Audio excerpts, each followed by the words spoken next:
Silver Junction, Colorado Territory, late summer 1886. Rachel Hartley set the last block of type into the press frame and wiped ink from her fingers just as 3 gunshots cracked through the Pine Valley air. The newspaper office window rattled.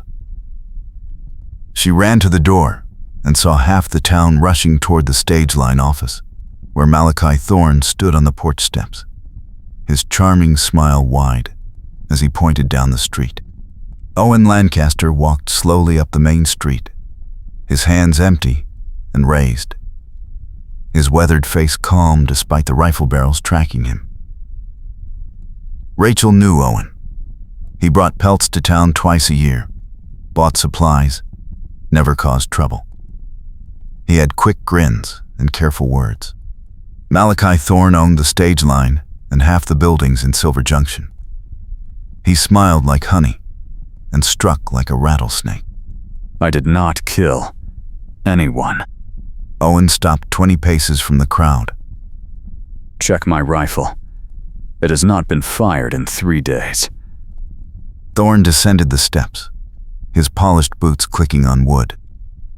My driver is dead on the North Trail, shot in the back. Your tracks lead straight from the body to your camp. Rachel pushed through the crowd. Her heart hammered, but her voice came out steady. When did this happen? Thorne turned his smile on her. He always looked at her too long. This morning, 2 hours past dawn, my man was carrying payroll. Owen Lancaster was in town at dawn. I saw him at the general store buying coffee and tobacco. He paid cash and left heading south toward his trap line, not north toward the stage road. The crowd murmured. Thorne's smile thinned. Perhaps you are mistaken about the time, Miss Hartley. I am not mistaken. I set type by the window. I see everyone who passes. Owen met her eyes. Something shifted in his expression. Gratitude, maybe, or surprise that anyone would speak for him. Miss Hartley is right. I was nowhere near the North Trail. Thorne gestured, and 2 men grabbed Owen's arms. We will let the marshal sort this out. Lock him in the storage shed until the circuit judge arrives. Rachel stepped forward. The marshal works for you, Mr. Thorne. Everyone knows it. This is not justice. Thorne's smile vanished. Careful, Miss Hartley. You have been asking the town council to fund your school. Accusations against respected businessmen do not inspire confidence. The threat landed like a fist. Rachel had spent 2 years building support for the school, promising to teach every child in the valley if the town would provide the building and books. She needed the council's vote next month. Thorne sat on that council. I am stating facts, not making accusations. Owen Lancaster could not have been in 2 places at once. Thorne nodded to his men. They dragged Owen toward the shed behind the stage office. Owen did not fight. His eyes found Rachel's once more before the door slammed shut. The crowd dispersed, muttering. Rachel stood alone in the street as dry lightning split the sky above the pines. No rain followed, just wind and the smell of distant smoke. She walked back to the newspaper office, her mind racing. Thorne wanted Owen convicted. That meant Thorne had something to hide. She thought of the payroll. The convenient timing. The murdered driver who could not testify. She thought of Owen's steady gaze and his quiet words. She believed him. The question was why Thorne wanted him dead. That night, Rachel could not sleep. She lay in her small room above the print shop and listened to the wind rattle the shutters. Her mother's music box sat on the shelf, the silver filigree catching moonlight. Her mother had died 5 years ago. leaving Rachel alone with the box and a dream of building a school in her memory. Rachel had come west to Silver Junction because it was raw and needed everything, including teachers. She had worked as a typesetter to earn respect and save money. She was close now, so close. Thorne's threat echoed in her mind. If she kept defending Owen, Thorne would poison the council against her. The school would die before it began. But if she stayed silent, an innocent man would hang. She got out of bed and lit the lamp. She opened the music box. The tiny mechanism played a waltz her mother had loved. Rachel wound it and listened, and in the delicate notes she heard her mother's voice. Do what is right, even when it costs you everything. At dawn, Rachel walked to the stage office. The shed where they held Owen stood at the back of the property, a rough structure with a barred window. She approached quietly, carrying a canteen of water and a cloth-wrapped biscuit. Mr. Lancaster. Owen appeared at the window, his face shadowed. You should not be here, Miss Hartley. Thorne will see. Let him see. I brought water. She passed the canteen through the bars. Their fingers brushed. Why are you doing this? Because you are innocent. You do not know that. I do. I have watched Malachi Thorne for 2 years. I have seen how he squeezes every business in this town. I have seen men who crossed him leave in the night or made accidents on the trail. Your only crime was being in the wrong place when he needed a scapegoat. Owen drank slowly, then handed the canteen back. He killed his own driver. I believe so. Why? Control. If he controls the stage line and the payroll, he controls who prospers and who fails. He has been pushing out the independent freight haulers for months. This was the final move. Blame the loss on a drifter. Collect the insurance. Consolidate power.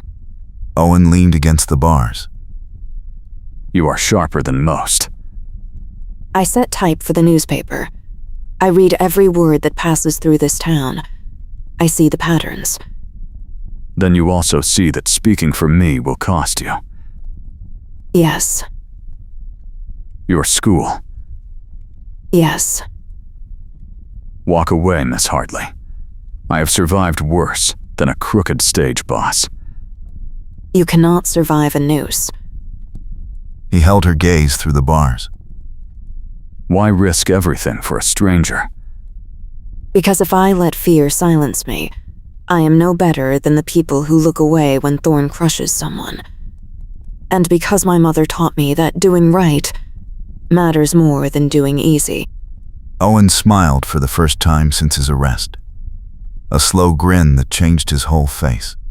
Your mother raised a stubborn woman. She did.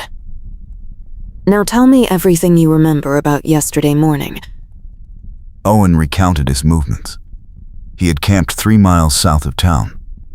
At dawn, he rode in, bought supplies, spoke briefly with the storekeeper and the blacksmith, then headed back to check his trap line. He saw no one on the north trail. He heard no gunshots. Rachel listened carefully. The storekeeper and blacksmith will remember you. Thorne owns the store. The blacksmith owes Thorne money. Neither will testify against him. Then, I need to find proof he is lying. How? I do not know yet, but I will find it. She left before anyone saw her. The town woke slowly, smoke rising from chimneys. Rachel went to the general store and asked the storekeeper about Owen's visit. The man shifted his weight and avoided her eyes. He remembered Owen, yes, but could not say exactly when. Maybe dawn, Maybe later. Rachel saw the fear in his face and knew Thorne had already been there. She tried the blacksmith next. He was shoeing a horse and barely looked up. I see 100 men a week. Cannot say when I saw the trapper. You shoed his horse yesterday morning. You charged him 50 cents.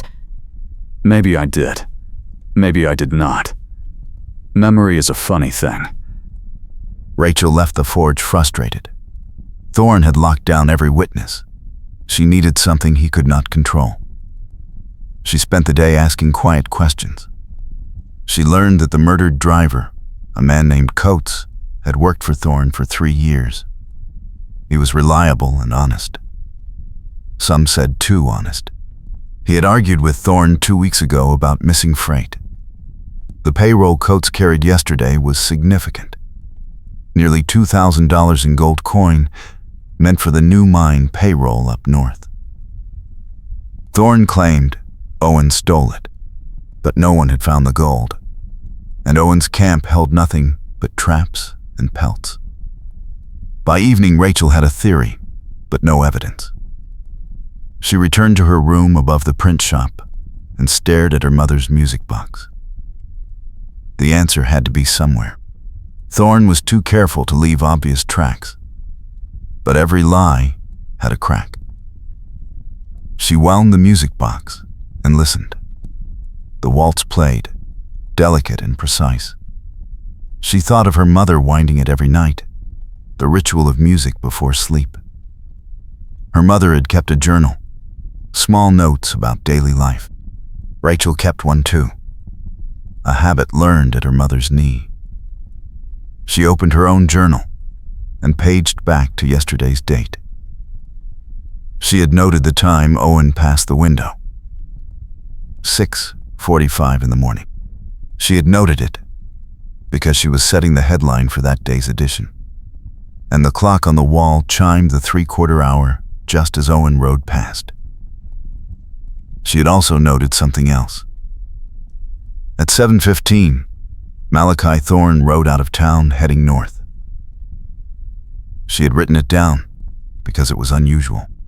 Thorne rarely left his office before 9. Rachel's pulse quickened. If Thorne rode north at 7:15 and the driver was killed around 8, Thorne had time to reach the spot, kill Coates, take the gold, and return to town by mid-morning to raise the alarm. She grabbed her shawl and ran downstairs. The newspaper editor, an old man named Birch, was locking the front door. Mr. Birch, I need to see the log of stage departures. Birch frowned. That is Thorne's property. You print the schedule every week. You must have a copy. I do. But why do you need it? Please. It is important. Birch studied her face, then sighed and unlocked the door. He rummaged through files and handed her a printed schedule. The northbound stage left at 6:30 yesterday morning. Coates was driving. Rachel scanned the route. The north trail ran 12 miles through forest before reaching the mine. If the stage left at 6:30 and Thorne left at 7:15, he could have overtaken the coach within an hour. Thank you. She hurried to the marshal's office. The marshal was a thick-necked man named Greer, who wore his badge like a medal. He sat behind a desk, cleaning his revolver. Marshal Greer, I have information about the murder. Greer did not look up. Unless you have the gold or a confession, I am not interested. I can place Malachi Thorne on the North Trail at the time of the murder. Greer set down the gun and finally met her eyes. That is a serious accusation, Miss Hartley. It is the truth. I saw him leave town at 7:15 yesterday morning. The stage left at 6:30. Thorne had time to catch up, kill Coates, hide the gold, and return. Or he had business up north. What business? Not your concern.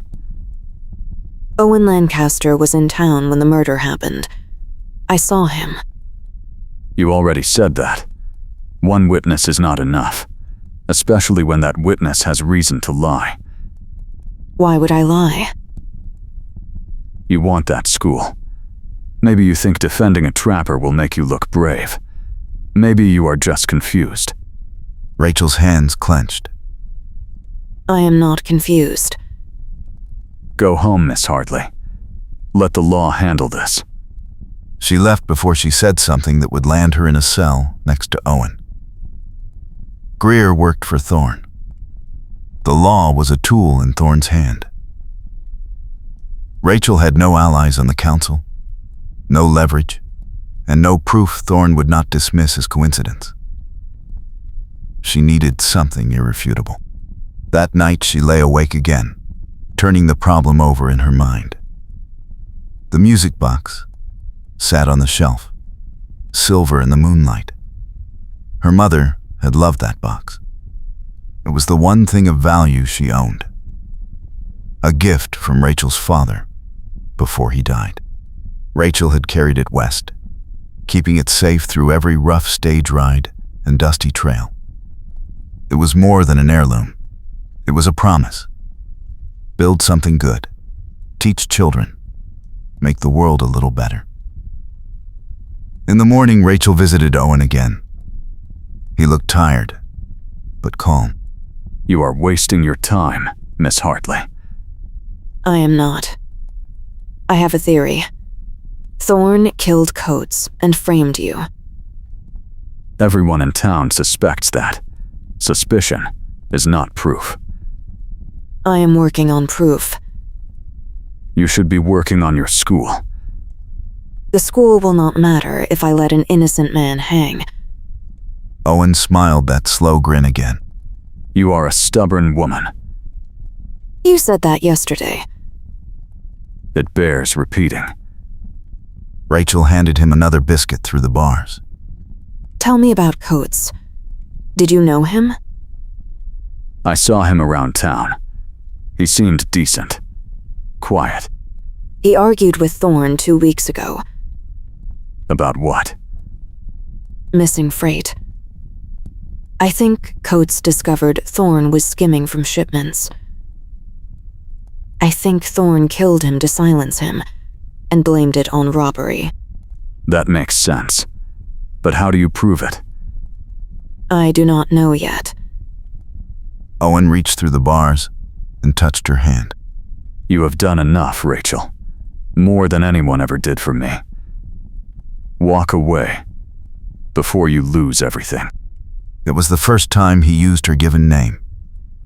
She felt the warmth of his hand, rough with calluses, steady and real. I cannot walk away. Why not? Because I believe in you. His expression softened. You do not even know me. I know enough. They stayed like that, hands joined through the bars until footsteps approached. Rachel pulled away and hurried off before Thorne's men saw her. She spent the next 2 days searching for proof. She rode out to the North Trail and found the spot where Coates died. The ground was trampled, the coach tracks clear. She found spent shell casings, but no gold. She followed boot prints into the trees and discovered a disturbed patch of earth near a fallen pine. She dug carefully and found nothing. Thorne had hidden the gold well, or moved it already. She returned to town frustrated. The circuit judge was due in 3 days. If she could not prove Owen's innocence by then, he would hang. Rachel sat in her room that night, staring at the music box. She wound it, and the waltz played, each note clear and true. She thought of her mother's journal, the careful records of daily life. She thought of her own journal entries. She thought of the music box itself, a mechanism that recorded motion in sound, a kind of witness that could not lie. An idea struck her, wild and desperate. She opened the music box and examined the mechanism. The cylinder was engraved with tiny pins that plucked the metal teeth to create the tune. The cylinder could be removed and replaced. Her father had been a watchmaker. He made the box himself, designing it so the cylinder could hold different tunes. Rachel had 3 cylinders, each with a different waltz, but the mechanism could hold any sequence of pins, any pattern. She sat up straight, her heart racing. If she could prove that Thorne's account did not match the physical evidence, she might create enough doubt to stop the hanging. But she needed something concrete, something that could not be dismissed. She thought of the route, the timing, the distances. She thought of the music box and its precise mechanism. She thought of the way truth left marks, if you knew where to look. The next morning, she went to the marshal's office again. Greer looked annoyed. I told you to stay out of this. I need to see the evidence from the murder site. No. I am entitled to see it. Owen has no lawyer. Someone must examine the case. You are not a lawyer. I am a citizen, asking questions. Unless you have something to hide. Greer's jaw tightened, but he pulled out a crate. Inside were Coates's personal effects, the spent shell casings, a blood-stained hat, and a broken watch. Rachel picked up the watch. The crystal was shattered, the hands frozen at 7:52. This is when Coates died. That is what we assume. Malachi Thorne says he discovered the body at 9:30. That is correct. So he rode out from town, found the body, and rode back to raise the alarm. Yes. How long does it take to ride from town to the murder site? About an hour and a half at a steady pace. So if Thorne left town at 8, he would arrive at 9:30. But I saw him leave at 7:15. That puts him at the site by 8:45, well after the murder but earlier than he claimed. Why would he lie about the time? Greer stared at her. Maybe you are wrong about when he left. I wrote it down. I keep a daily journal.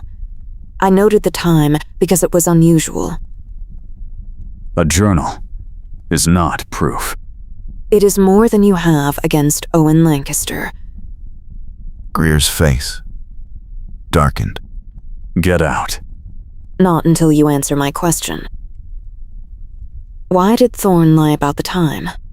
He did not lie. You are confused. I am not confused. Greer stood and stepped around the desk. Leave now, or I will lock you up for obstruction. Rachel left, her hands shaking with anger. She walked to the stage office and found Thorne in his private room, reviewing ledgers. He looked up and smiled. Miss Hartley, what a pleasant surprise. I need to speak with you about Owen Lancaster. There is nothing to discuss. The man is a murderer. You are lying. Thorne's smile faded. Be very careful, Miss Hartley. You killed Coates. You took the gold. You framed Owen because he was convenient. You have no proof. I have the timeline. I have the broken watch.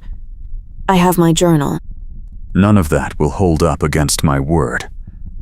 I am a respected businessman. You are a typesetter with a dream of a school. Who do you think the town will believe? They will believe the truth. The truth is what I say it is. He stood and moved closer, his voice dropping. You are a clever woman, Rachel. Too clever for your own good. I could help you, you know. I could make sure the council votes for your school. I could fund it myself. All you have to do is stop talking. You want me to let an innocent man die. I want you to be smart. Lancaster is nothing. A drifter. He will not be missed. But you have potential. You could do great things in this town. With my support. I do not want your support. Then, you will have my opposition. And you will lose everything. Rachel met his eyes. I would rather lose everything than live with your guilt. Thorne's expression hardened. So be it. She turned and left before he could say more. Her hands trembled as she walked back to the print shop. She had declared war on the most powerful man in Silver Junction, and she had no ammunition. That night, she sat with her mother's music box and cried. She had tried everything and failed. Owen would hang, and her school would never open. She had sacrificed both for nothing. But as the music box played its delicate waltz, she thought of her mother's words. Do what is right, even when it costs you everything. She wiped her eyes and opened her journal. She paged through entries, looking for anything she might have missed. She found notes about Thorne's comings and goings, about freight shipments, about arguments and debts. She found a pattern of fear, of people silenced and businesses crushed. She found the shape of a man who ruled through threat and violence. And then she found something else. A note from 3 weeks ago. Coates came to the print shop asking if we could print a private letter for distribution. He seemed nervous. Birch refused, said it was not our business. Coates left, looking defeated. Rachel sat up straight. A private letter. What if Coates had written evidence of Thorne's crimes? What if he planned to expose him? She ran downstairs and knocked on Birch's door. The old man answered, bleary-eyed. Mr. Birch, the driver Coates. He came here 3 weeks ago. Yes. I remember. What did he want? He wanted us to print a letter accusing Thorne of theft. He had records, he said.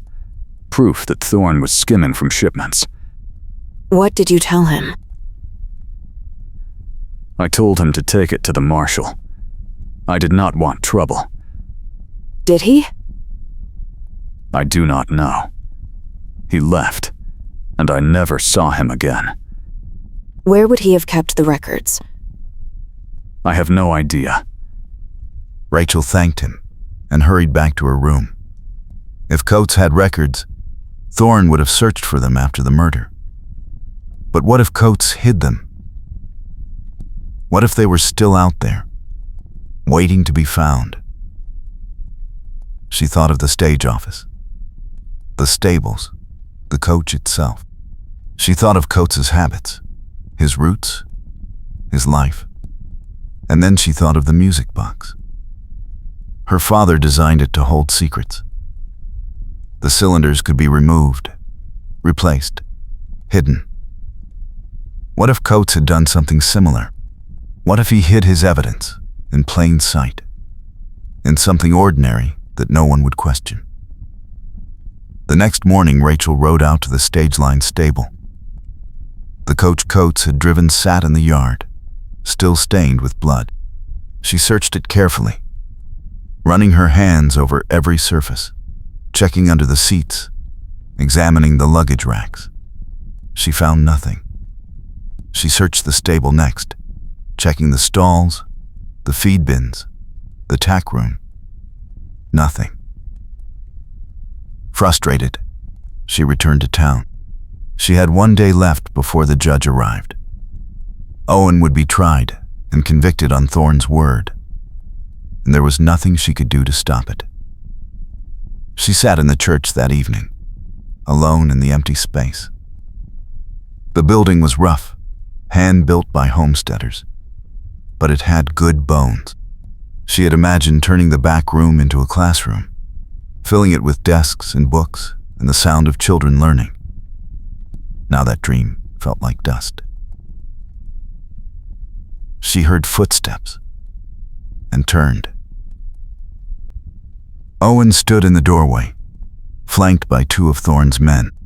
They had brought him to the church for some kind of pre-trial ritual, a mockery of last rites. Owen's eyes found hers, and she saw resignation there. He had given up hope.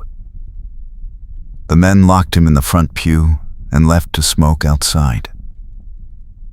Rachel moved to sit beside him. I tried. I tried everything. I know. I failed you. No. You believed me when no one else did. That matters. It is not enough. It is enough. For me. She took his hand. His fingers closed around hers, warm and strong. I do not want you to die. I do not want to die either. But some things are out of our control. That is not true. We can fight. We can run. Run where? Thorne owns this valley. His reach goes farther than you know. Then, we make people listen. We force the truth into the open. How? Rachel did not have an answer.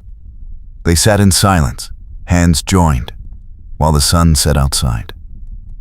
The guards came back and took Owen away. Rachel stayed in the church, staring at the altar.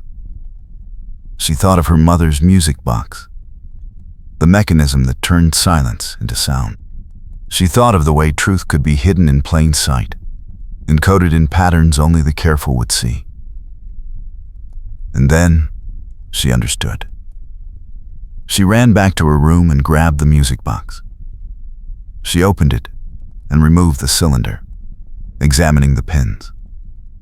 Each pin was a note, a mark, a moment in time. The pattern created the waltz. But a different pattern could create a different message. She pulled out Coates's broken watch from her satchel. She had borrowed it from the marshal's office earlier, claiming she needed it for a sketch. The watch hands were frozen at 7:52, but the watch mechanism itself was intact. She opened the back casing and examined the gears. Like the music box, the watch was a record of motion, a chronicle of time. And like the music box, it could be read. She studied the gears carefully. One gear had a bent tooth, a mark that would have caused the watch to skip forward irregularly. She wound the watch gently and listened. It ticked unevenly, skipping every few seconds. She counted the skips. 1 every 7 seconds. She did the math. If the watch skipped 1 second every 7 seconds, it would run fast. Over an hour, it would gain nearly 9 minutes. That meant that when the watch read 7:52, the actual time would have been closer to 7:43. The time Coates died. But Owen had been seen across town at 7:45, talking to the blacksmith. The watch proved Owen could not have been at the cabin when Coates was killed. Rachel wrapped the watch carefully and tucked it into her bodice. She grabbed the music box and ran to the saloon. Thorne was there, holding court at his usual table. She walked straight to him. I need to speak with you. In private. Thorne smiled, amused. He gestured to a back room. His men followed, but he waved them off. Inside, Rachel set the music box on the table between them. This belonged to my mother. It is the only thing I have left of her. I will trade it to you for Owen Lancaster's freedom. Thorne picked up the music box, turning it over in his hands. Why would I want this? Because it is worth something to me. And because you know Owen did not kill Coates, I know no such thing. Yes. You do. You planned it. You needed Coates dead because he was going to testify about your staged accidents. You framed Owen because he was convenient. A drifter. No family. No one to ask questions. But you made a mistake. What mistake? Coates' watch. It runs fast. Owen has an alibi. When people realize that, they will start asking questions, and those questions will lead back to you. Thorne's smile faded. He studied her, calculating. You are bluffing. Am I? Go ahead. Let Owen hang. And when the truth comes out, see how long your empire lasts. The homesteaders are already nervous. One spark, and they will turn on you. Or I could simply take the watch from you and burn it. You could try. But I have already told 3 people about it. If something happens to me, they will know. This was a lie. But Thorne did not know that. He tapped the music box thoughtfully. You are asking me to look weak, to admit I was wrong. I am offering you a way out. Release Owen. Blame the real killer. You can even take credit for finding the truth. No one will question you. And in return, I get a music box. And my silence. Thorne leaned back. He was quiet for a long moment. Then he stood and walked to the window. You have spirit. I respect that. But spirit does not build schools. Money does. And I have money. I do not want your money. Everyone wants money. Not me. Then what do you want? I want Owen alive. I want to build my school. I want to be left alone. Fine. I will release Lancaster. But you will owe me. I owe you nothing. You will. Someday I will come to you and ask for something. And you will give it to me. No. Then, Lancaster hangs. Rachel felt the trap closing around her. She looked at the music box, at the last piece of her mother.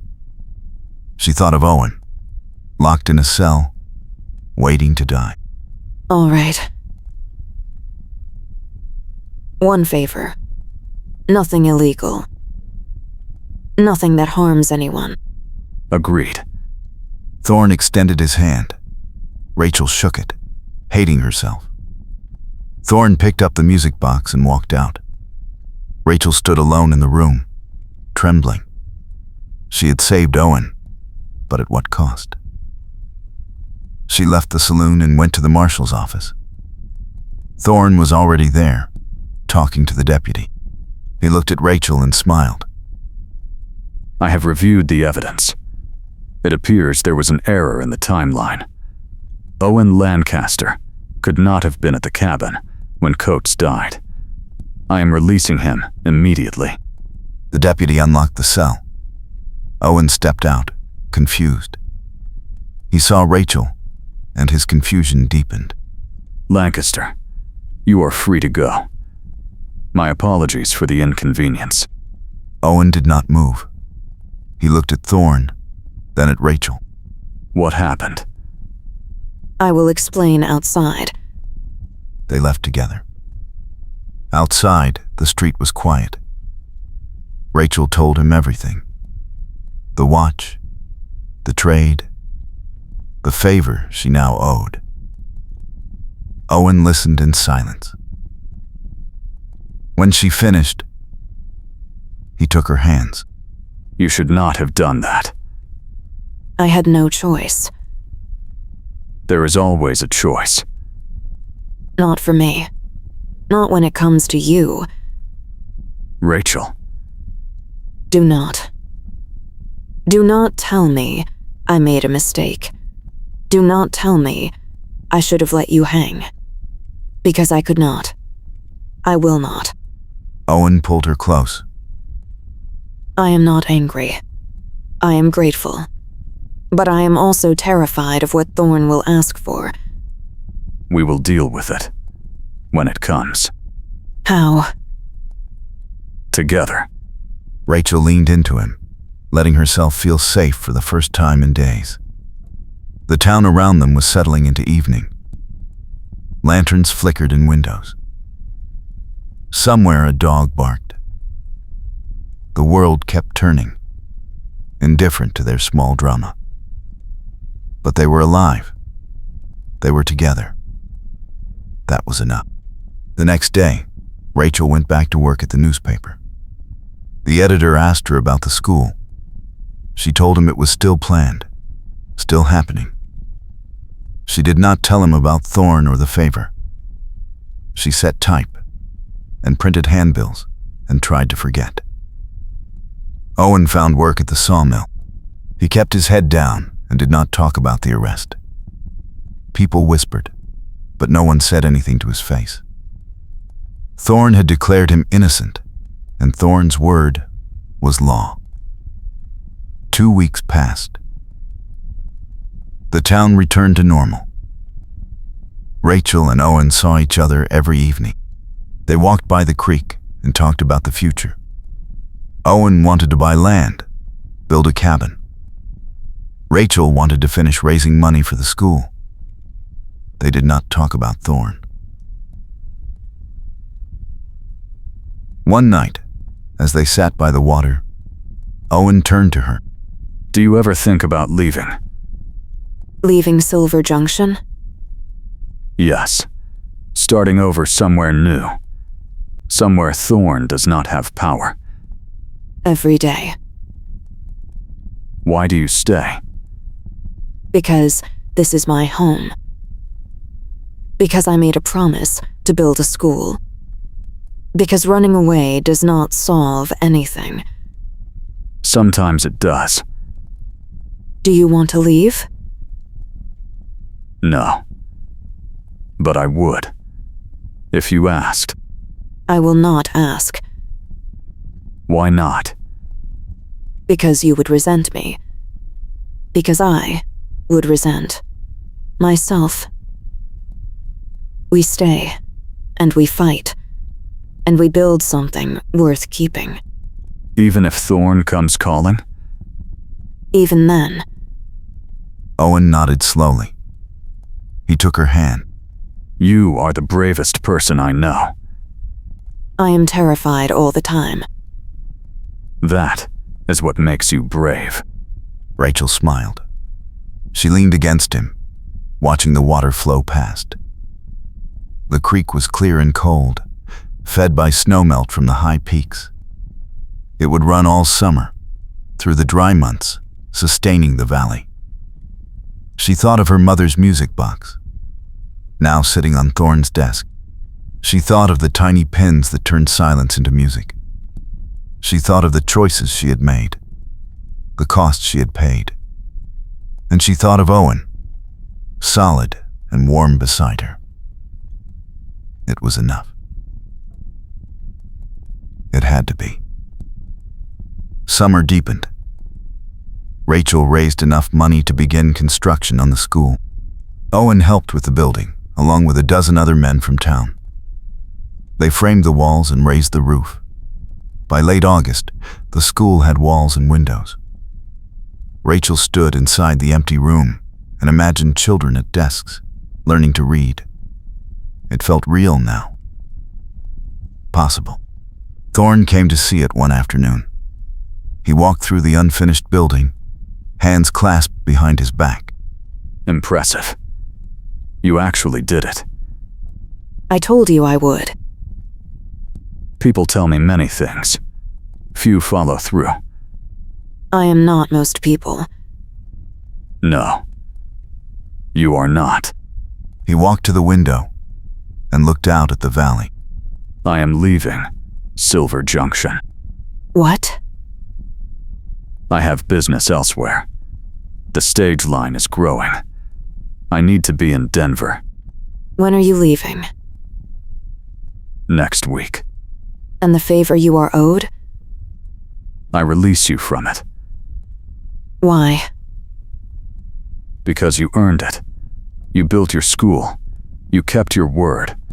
That is worth more than any favor. I do not understand. You do not have to. Just accept the gift. Thorne turned and walked out. Rachel stood alone in the empty schoolroom, stunned. She had expected cruelty, manipulation, some final trap. Instead, Thorne had simply walked away. She did not trust it. But she also could not deny the relief flooding through her. Owen found her there an hour later. She told him what Thorne had said. Do you believe him? I do not know. If he is lying, we will deal with it. And if he is telling the truth? Then, we are free. Rachel looked around the schoolroom. Sunlight streamed through the windows, illuminating the raw wood and fresh sawdust. It smelled like possibility. Free. Free. Owen took her hand. They stood together in the light, and for the first time in months, Rachel let herself hope. Thorne left Silver Junction the following week. His stage line continued to run, but under new management. The accidents stopped. The town breathed easier. Rachel hired a teacher for the school, a young woman from St. Louis with a degree in education. The school opened in September. 15 children attended the first day. Rachel stood in the back of the room and watched them learn their letters. She thought of her mother, who had never had the chance to go to school. She thought of the music box, lost but not forgotten. She thought of all the small battles she had fought to get here. It was worth it. Owen built a cabin on land he purchased near the creek. It was small but sturdy, with a stone fireplace and a wide porch. He asked Rachel to see it one evening in late September. They walked there together as the sun set. The cabin glowed warm in the fading light. What do you think? It is beautiful. I built it for us. Us? If you will have me. Owen dropped to one knee. He pulled a simple gold ring from his pocket. Rachel Hartley, will you marry me? Rachel felt tears sting her eyes. She had not let herself imagine this moment. She had been too focused on surviving, on building, on fighting.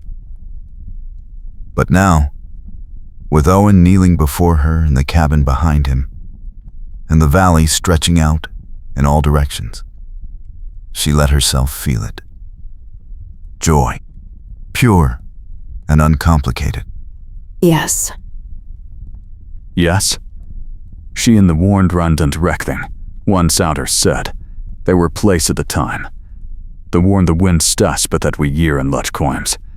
Or yes, with a lost lots mark Pogan. Yes, the waist bone frest in the teaching nine ties. The head had barred fire. They called it fire. The wind finally was pay for a Christ it's walking. Yes. Owen stood and slipped the ring onto her finger. He kissed her, and she kissed him back, and the world fell away. When they finally broke apart, the sun had set completely. Stars filled the sky, bright and cold. They went inside the cabin. Owen had set a fire in the fireplace. The room was warm and smelled of pine. Rachel walked to the window and looked out at the valley. This is home. Yes. I never thought I would have this. Neither did I. I am glad we do. So am I. They stood together by the fire, hands joined, and let the night settle around them. They married in October, in the church where Rachel had once sat with Owen in despair. The whole town came. The ceremony was simple. Rachel wore a new dress, pale blue with lace at the collar. Owen wore a borrowed suit. They said their vows and kissed, and the congregation cheered. Afterward, there was a dance in the town hall. Someone brought a fiddle. Someone else brought whiskey. The hall filled with music and laughter. Rachel and Owen danced, clumsy and happy. They danced until their feet hurt, until the candles burned low, until the fiddler's fingers cramped. And when the last guests finally left, when the hall was empty and quiet, they stayed. They stood in the center of the empty dance floor, arms around each other, swaying to music only they could hear. What are you thinking? I am thinking about my mother's music box. Do you miss it? Yes, but I would trade it again. 1,000 times. I am sorry you had to. I am not. It brought us here. Here? Home.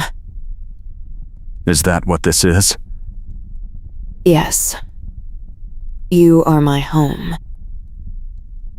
This town, this life, this moment, all of it. Home. Owen tightened his arms around her. Then I am home, too. They swayed together in the empty hall, the night stretching out before them, full of promise. Outside, the valley slept under a blanket of stars. The creek flowed cold and clear. The school stood finished and waiting. And in the small cabin by the water, a fire burned warm, ready to welcome them. Rachel rested her head on Owen's chest and listened to his heartbeat, steady and strong. She thought of all the roads that had led her here, the losses and the victories, the fear and the courage, the choices made and the prices paid. And she knew, with absolute certainty, that she would do it all again. Because this, here, now, was worth everything. Ready to go home? Yes. They walked out into the night, hand in hand, and the door closed softly behind them. She traded her mother's music box to save the falsely accused trapper she loved. Silver Junction, Colorado Territory, 1886. Rachel Hartley, a newspaper typesetter with a dream of building a school, becomes the only person who believes in Owen Lancaster's innocence when he is framed for murder by a corrupt stage-line boss. To save the man she loves, Rachel must risk everything she has left, including the music box that is her last connection to her mother. A gripping Wild West tale of justice, sacrifice, and a love that refuses to surrender. Subscribe for more historical romance and frontier stories. Wild West romance, historical romance, Colorado Territory, 1880s frontier, falsely accused, wrongful arrest, corrupt marshal, frontier justice, homesteader stories, trapper romance, newspaper woman, music box, Old West love story, frontier survival, Western drama, pioneer romance, Rocky Mountains, Stageland, a corruption, small town justice, happily ever after, colorized late 1800s American West photograph, natural light, gentle contrast, slightly soft focus, subtle film grain, faint dust/scratches, slight vignetting, no text, no watermark. Ruggedly handsome male in early 30s with sun-streaked brown hair and blue eyes stands behind jail bars, hand reaching through, while stunning female in late 20s with auburn hair and hazel eyes in burgundy dress grips his hand from outside. both facing camera with desperation and determination. Foreground, iron bars casting shadow. Midground, wooden jail interior, lantern on wall. Background, marshal's office desk, wanted posters, barred window showing town street at dusk. The when Coates died, his watch read 7:52, but the actual time had been closer to 7:43, 9 minutes earlier. She grabbed her notebook and flipped to the page where she had written the timeline. Owen had been seen at the trading post at 7:30. The trading post was a 15-minute walk from the alley where Coates died. If Coates had actually died at 7:43, Owen could not have made it in time. The watch was the proof. She ran to the marshal's office. It was late, past 10, but a light burned in the window. She pushed through the door.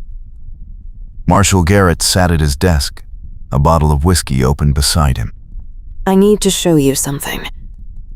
Garrett looked up, his eyes bleary. The marshal waved her away dismissively, telling her to come back in the morning. No, this cannot wait. Owen Lancaster is innocent, and I can prove it. She set the watch and the music box on his desk. She explained the mechanism, the skipped seconds, the 9-minute discrepancy.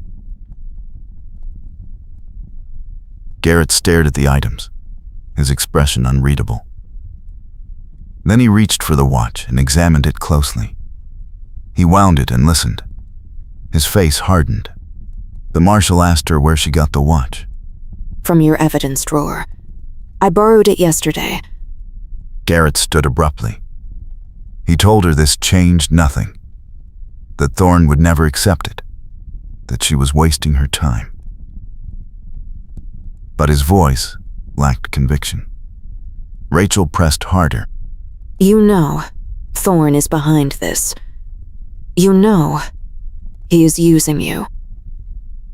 If you let an innocent man hang, you are as guilty as he is. Garrett turned away from her. He stared out the window at the dark street. When he spoke again, his voice was quiet.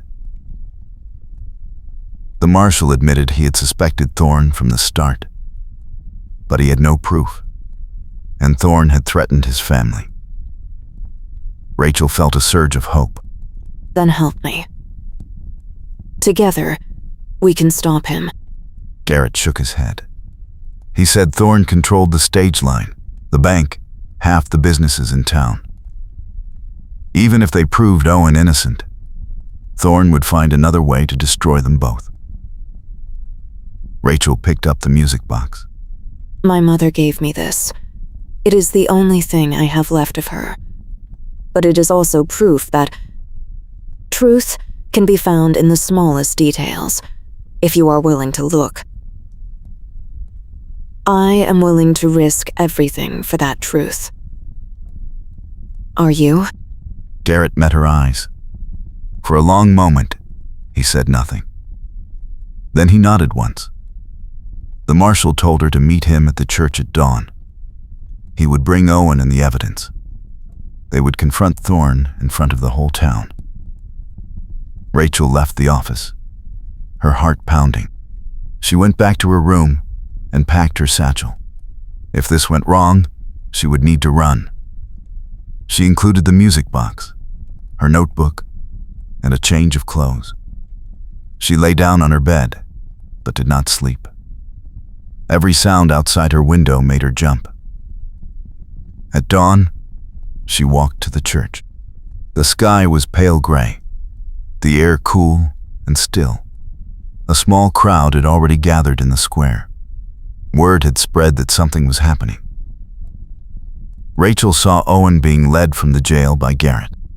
Owen's hands were still bound, but his eyes found hers across the square, and she saw hope there for the first time in days.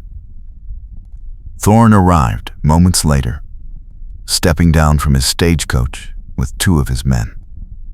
He wore a dark suit and a gold watch chain. His smile was easy, confident. Thorne greeted the crowd warmly, telling them justice would be served today. Garrett stepped forward and raised his hand for silence. The marshal announced that new evidence had come to light. He held up the broken watch. He explained the mechanism, the skipped seconds, the timeline that proved Owen could not have committed the murder. The crowd murmured. Thorne's smile did not falter. Thorne dismissed the evidence as nonsense, claiming a broken watch proved nothing. He turned to the crowd and reminded them that Owen had been seen near the alley, that he had motive, that the case was clear. Rachel stepped forward. The watch does not lie. Time does not lie. Owen Lancaster was at the trading post when Mr. Coates died. Someone else killed him. Someone who wanted Owen blamed. She looked directly at Thorne. The crowd shifted uneasily. Thorne's smile finally faded. Thorne asked her if she was accusing him. His voice was cold now. Dangerous. I am saying the evidence points away from Owen. If you are innocent, you have nothing to fear from the truth. Thorne stepped closer to her. Thorne told her she was a foolish woman, meddling in matters beyond her understanding. He said she would regret this. Garrett moved between them. The marshal ordered Thorne to step back. He said the evidence was clear, and he was releasing Owen. Thorne's men moved forward, hands on their guns. The crowd went silent. Rachel felt the weight of the moment, the razor edge between justice and violence. Then, a voice called out from the back of the crowd. It was Doc Mercer. He pushed through the people and stood beside Garrett. The doctor said he had examined Coates's body and found bruising consistent with a larger man, not someone of Owen's build. He had kept silent out of fear, but he would not stay silent any longer. Another voice joined him. Then another. Townspeople stepped forward one by one, each adding a piece of truth. Someone had seen Thorne's men near the alley that night. Someone else had overheard Thorne threatening Coates over a debt. The crowd turned against Thorne. His men backed away, outnumbered. Garrett moved to arrest him, but Thorne shoved him aside and ran for his stagecoach. Owen broke free from his loosened bonds and sprinted after him. You are not running from this. Thorne threw a punch. Owen blocked it and drove his fist into Thorne's ribs. They struggled in the dust, trading blows. Garrett and two other men pulled them apart. Thorne spat blood and glared at Rachel. Thorne told her she had destroyed him, but she had destroyed herself too. No one would trust her now. She had humiliated the town by siding with a drifter. I sided with the truth. That is all I have ever done. Garrett locked chains on Thorne's wrists and led him toward the jail. The crowd began to disperse, murmuring among themselves. Some looked at Rachel with new respect. Others turned away, unwilling to meet her eyes. She had won, but the cost was visible. Her reputation was fractured. Her dream of the school felt further away than ever. Owen stood beside her, rubbing his wrists where the ropes had cut. You gave up everything for me. I gave up a music box. You gave up more than that. You gave up their trust. You gave up your standing. I still have my press. I still have my voice. And you have me. If you want me. She looked at him. His face was bruised, his shirt torn, but his eyes were clear and steady. I want you. Then you have me. For as long as you will have me. She smiled, and for the first time in days, the weight lifted. They walked together through the town, past the stairs and whispers, past the church and the saloon. They walked until they reached the edge of town, where the pines began and the valley opened wide. The sun was fully risen now, warm on their faces. What will you do now? I will keep printing the truth. I will keep pushing for the school. And if they do not listen? Then I will make them listen. What will you do? I will stay. If you will have me stay. I will have you stay. They stood together in the grass, hands joined, the valley stretching out before them. The town had not forgiven them yet, but forgiveness would come. Truth had a way of settling into bones, of becoming undeniable with time. That evening, the town held a gathering in the dance hall. It was meant to celebrate the capture of Coates's real killer, but the mood was uncertain. People arrived slowly, unsure of what to say or how to act. Rachel and Owen came late, standing at the edge of the crowd. No one approached them at first. Then Doc Mercer walked over and shook Owen's hand. The doctor said he was sorry for doubting him. He said the town owed him an apology. Others followed, one by one, offering quiet words of regret. Not everyone came. Some still looked at Owen with suspicion, at Rachel with disapproval. But enough came. Enough to matter. The fiddle player started a tune, slow and mournful at first, then picking up tempo. Couples began to dance. Rachel stood against the wall, watching. Owen appeared at her side. Dance. With me. I do not dance. Neither do I. He held out his hand.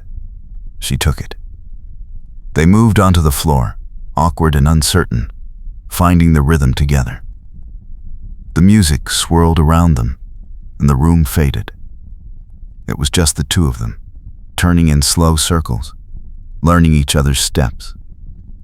When the song ended, the crowd clapped. Rachel and Owen stepped outside for air. The night was cool, the stars bright overhead. They walked to the far end of the street, where the dance hall's music was a distant hum. Thank you. For what? For staying. For fighting. For believing we could win. I did not believe we could win. I believed you would not give up. Is that the same thing? No. It is better. She leaned against him, and he wrapped his arm around her shoulders. They stood like that for a long time, watching the stars, listening to the music drift through the night. When the last song ended and the dance hall emptied, they walked back inside. The room was quiet now, chairs stacked, floor swept clean. A single candle burned on the windowsill. Rachel picked up a handful of rose petals that had been scattered during the dance. She let them fall through her fingers. This is home now. Yes. You and me. You and me. He pulled her close, and she tilted her face up to his. Their lips met, gentle at first, then deeper, sealing the promise they had made to each other without words. When they pulled apart, she rested her forehead against his. I love you. I love you too. They stood in the empty dance hall, holding each other as the candle flickered and went out. Outside, the town of Silver Junction slept under the stars. The mountains watched over the valley, silent and eternal. And in the darkness, two people who had fought for truth and found each other began the rest of their lives. Together, unafraid, home.